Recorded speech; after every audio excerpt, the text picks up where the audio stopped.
You know, buried under all that ice in Greenland is this incredible treasure trove of rare earth minerals, basically the building blocks for our entire green energy future.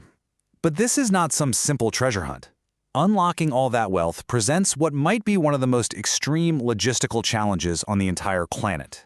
So let's dig in. We're going to start with what's actually in the ground. Then we'll tackle the massive logistical hurdles. From there, we'll explore the global geopolitical game being played, try to understand the really tough choices facing Greenlanders, and finally, take a peek at what the future might hold for that.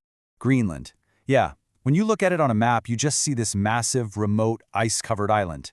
But in the 21st century, it's somehow become this huge focal point for global superpowers, for the green transition, and for this tiny nation's quest for its own economic independence. The big question is, can all that potential ever actually become a reality? All right, first things first, the treasure map. Let's get into why Greenland has become so incredibly important on the world stage. And really, it all comes down to what's in the rock. The sheer variety here is just staggering. We're talking about rare earth elements, or REEs, which are absolutely crucial for the magnets inside electric vehicles and wind turbines. Then you've got graphite for batteries, plus uranium, zinc, iron ore, and gold. In fact, of the 34 raw materials the EU considers critical, 25 of them are sitting right there in Greenland. So the treasure is definitely there. No question about it. But getting it out of the ground, well, that is a completely different story. This is the great logistical hurdle. To run a modern, large-scale mine, you need a few things: roads, deep water ports, and a colossal amount of energy. So what does Greenland, an island, remember, 3 times the size of Texas, actually have on the ground right now? No, that is not a typo. 93 miles. That's it. That's the entire road network for the whole country. Most towns are completely isolated from each other, only accessible by boat or by plane. So the idea of driving heavy mining equipment from a port to a remote site, it's just impossible.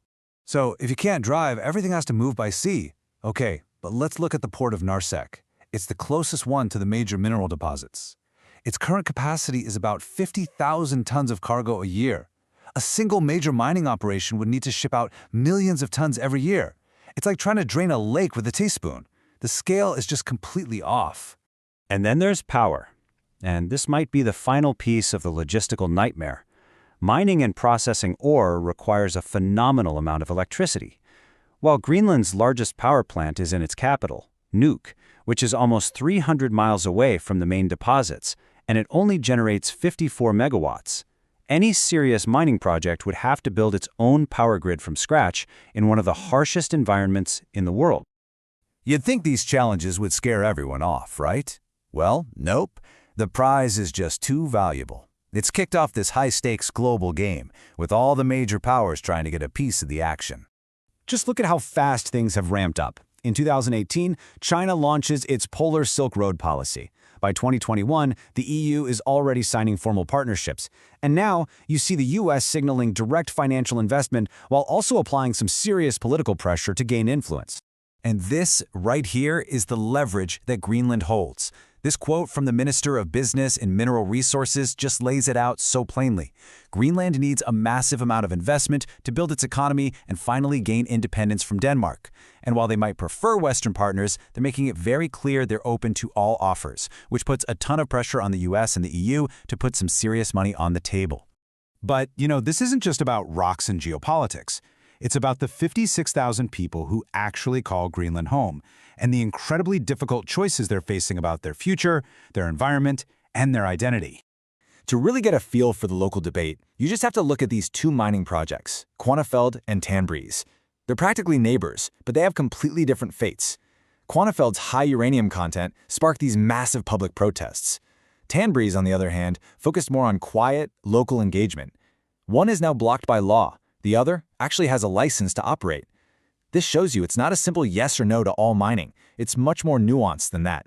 In fact, the whole debate over the Cavenfield mine became so intense that it completely dominated the 2021 parliamentary elections. People were calling it the mining election, and the population voted in a new government that had explicitly promised to ban uranium mining. And they did. It was a really powerful democratic statement. But the story doesn't end there. The company behind Cavenfield is fighting back with a really controversial legal tool. something called an investor-state dispute settlement, or ISDS. Basically, this is a mechanism in international trade agreements that allows a foreign company to sue a country if a new law, like say an environmental ban, hurts its profits. And the amount they're suing for is just astronomical. $11.5 billion. To put that in perspective, that's nearly 10 times Greenland's entire annual budget. It's a sum so huge, it's clearly designed to pressure the government into reversing its decision or facing total economic ruin. But even with that kind of pressure, Greenland's government is standing firm. As the mining minister, Naja Nathan Nielsen says, this is about a fundamental principle. It's about a country's right to govern itself and to protect its own environment. So where does all of this leave Greenland? Well, its future looks like a tightrope walk between all these competing, powerful forces. So what's the path forward? At the heart of it all is this deep desire for economic independence from Denmark. You've got the US and the EU offering partnerships as an alternative to China. But any path, any future, requires solving that colossal infrastructure problem first.